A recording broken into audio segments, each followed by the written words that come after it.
Hey guys, me again. We're going to get started with Buddhism, and it's a little bit longer, so let's get right into it. You should have these notes out and be taking your notes in this section here while I lecture. So we're going to get started here. The thing about Buddhism is that there's a lot of stories that go along with it, okay?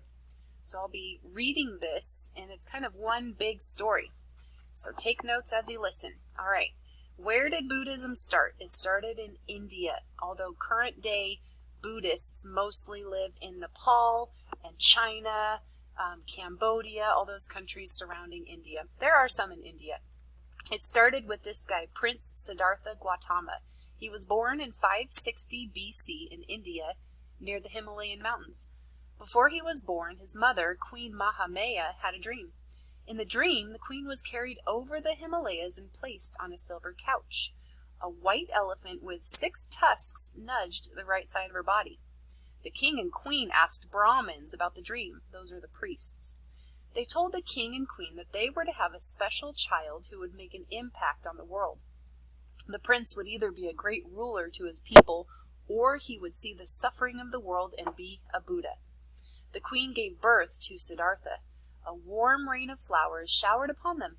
The prince could walk, and the lotus flowers grew in his footsteps. The prince also spoke and told his mother that he was born to free mankind from its suffering.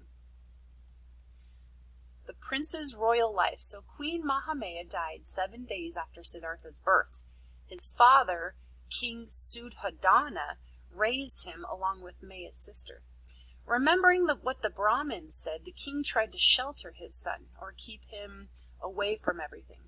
He wanted Siddhartha to become a powerful king, so the king never let the prince leave the palace walls. The prince married in his late teens to his cousin, Yasodhara. The couple lived in happiness for 12 years and enjoyed the luxuries of royal life. At age 29, he had a son. So the prince was given the freedom to travel outside the palace after the birth of his son. On his journeys, he saw 3 forms of human suffering. This is where you're taking notes. On his first journey, Siddhartha saw an elderly man. The prince didn't understand, and he asked Chana about this. His driver told him that everybody's body is constantly aging. That's your first form of human suffering. On his second journey, the prince saw a man in pain crying for help. He asked why the man did that. The driver explained that sickness to him. So sickness is your second form of suffering. On his final journey, the prince saw a funeral procession. He asked his driver about it. His driver explained that death comes to all people. So death is the third form of suffering. Siddhartha leaves. After seeing the 3 forms of suffering, Prince Siddhartha decided to give up his throne, and he journeyed to seek the truth. At the age of 29, the prince left his family and escaped the palace walls. He left his wife and newborn son. The journey set his fate as Buddha. Deeply troubled, Siddhartha pondered what he had seen. He met a man who had inner peace. He was known as an ascetic, or a person who gives up worldly pleasures. The ascetic told the prince that being free from suffering meant that he must give up worldly pleasures and desires and help others attain peace. So that's the foundation of Buddhism, is giving up worldly pleasures and attaining peace. Enlightenment. Siddhartha joined the ascetics. He had his driver take him to the forest, where he cut his hair and returned his royal goods and sent them back to the palace with his driver. He kept a bowl for alms or gifts of food. Siddhartha met other ascetics and sought truth. They wanted to reach enlightenment. That's one of your note words. It means awakening through meditation and denying themselves the basic needs. He drank 1 drop of water and ate 1 grain per day. He deprived himself of sleep. He sat in the hot sun and even held his breath. The middle way. After 6 years, Siddhartha found himself very thin from the lack of food. Well, yeah, he hasn't eaten much. Stories say that he could see the ribs of his back and touch his stomach and feel his backbone. He was still very unhappy. Siddhartha nearly died from starvation. He took rice from some village women, and he knew that deprivation, or depriving yourself of something, was not the right path to enlightenment. His followers left him thinking he had abandoned the spiritual journey. He then decided to follow the middle way, the path between two worldly extremes.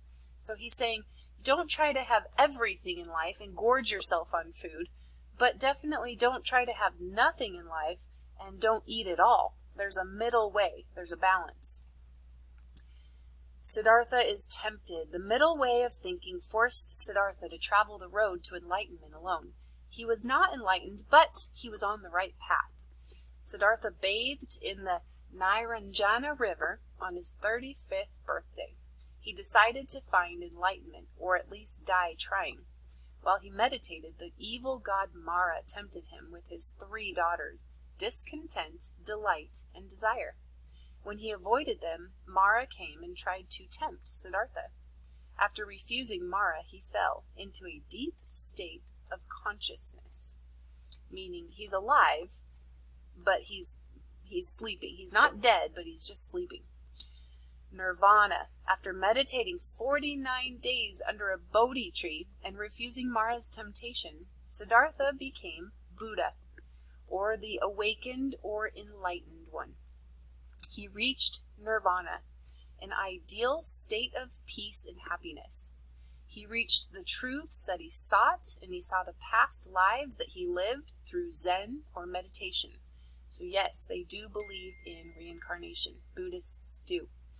He understood what the cycle of rebirth meant and how to end the cycle of suffering. Buddha now knew he had to teach others how to reach nirvana and how to attain happiness in the world. The Four Noble Truths. After teaching other ascetics, Buddha then returned to his home to teach the royal family he had left 6 years previous. Buddha then taught others how to reach enlightenment. He came up with the Four Noble Truths. They are based on the idea of the middle way. These ideas became the basis for the Buddhist belief system. They are, number 1, all life is suffering. Number 2, suffering is caused by cravings or wanting something. Number 3, the way to end suffering is to give up all cravings. And number 4, the way to end up and give up all cravings is to live life according to the Eightfold Path. That's your next one. The Eightfold Path is the middle way of all things. So you have to have right understanding, like understand the Four Noble Truths. You have to have right purpose. Don't live a selfish life, or don't be violent. You have to have right speech. Basically, don't lie, don't gossip. You have to have right action. Don't kill or steal. You have to have a right way of earning a living. Don't do a job that harms others. You have to have right effort, so promote good actions, have good intentions. Right mindfulness, be aware, but not attached to your feelings. Basically, don't be a drama queen, right? Right concentration, focus your mind with meditation. So, Buddhists believe that if you contain your mind and keep thinking on this Eightfold Path and you follow the ways of these Four Noble Truths, that you will achieve nirvana and you will be off the cycle of reincarnation. And it all happened with this guy Siddhartha Gautama. So we're at about 9 minutes. I'm going to let you go. It's a long video. Thanks for watching, and turn those notes in. All right, see ya.